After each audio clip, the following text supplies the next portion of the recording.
We're on to a new series called The Father. And since the very first man and woman came onto the scene, there was an enemy trying to undermine the goodness of the Creator, Father God. And this couple wondered if God had withheld something good from them when he said, "Don't eat from this tree," when in fact they had missed their Father's inherent goodness and the love from that very first breath that he breathed into them. Fast forward all these thousands of years, and that voice still whispers to all of us as we struggle with God as our Father. Earthly fathers have abandoned, abused, or perhaps withheld affection and affirmation, and we just can't grasp that there's a perfect Father that loves us and what he does is good always. So let's look together at our Father. This one today is called the Creator. I suppose this is a good place to start. In fact, I've heard that you really can't start anywhere telling people about God in a foreign country unless you start with creation. Believing who made us and where we came from is paramount to moving forward in a relationship with God the Father. It also seems to be one of the most important things to know for a child. If a child is adopted, finding the father of origin is often a search they want to make. Deuteronomy 32 says our Father is our Creator, and he's the one who made us and formed us. And in 1 Corinthians 8, we read there is one God, the Father, from whom all things came and for whom we live. Obviously, there are many beliefs about our creation, and our kids are introduced to other beliefs at an early age, that of man emerging from primates, and of course, that the world came into being with a huge bang. So why is it important that we tell them God is the Creator, that he's the Father of humankind? Why?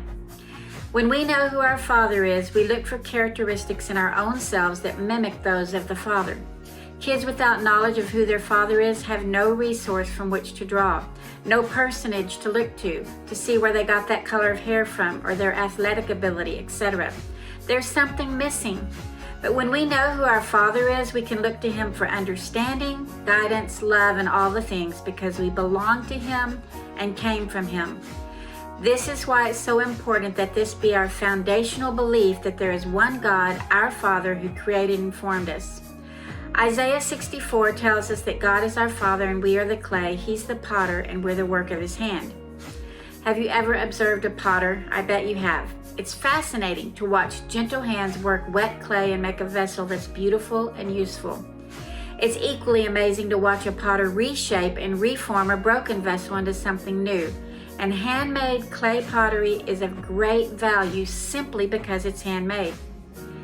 So we see here that if we believe our Father is God, the Creator of all things, there's only one Creator, and he's the potter that formed and shaped us, we have this sense of being settled. There's peace in knowing that he created us with purpose to be like him, our Father, in character and likeness. My son has the skin and hair color of his dad. He knows where those two things came from. And my daughter has her dad's nose and tenacity and faith, all from her father.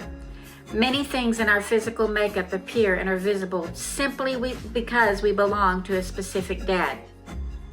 It's the same with God. We are created in his image, and when folks see us, we reflect him. Every time a baby is born, folks comment on he or she looks like every time, and fathers beam with pride when folks mention how the baby looks like him. If we waver on this concept of God as our Creator, we will waver on everything else in life because it's important and foundational to know where we came from, what we can expect to look like, and who it is that formed us and what purpose we have on the earth. Exploding from matter into beings and evolving over time from apes to human isn't even appealing to me, nor easier to believe or grasp than the truth that God breathed life into each one of us and set us on course to reflect his nature and being.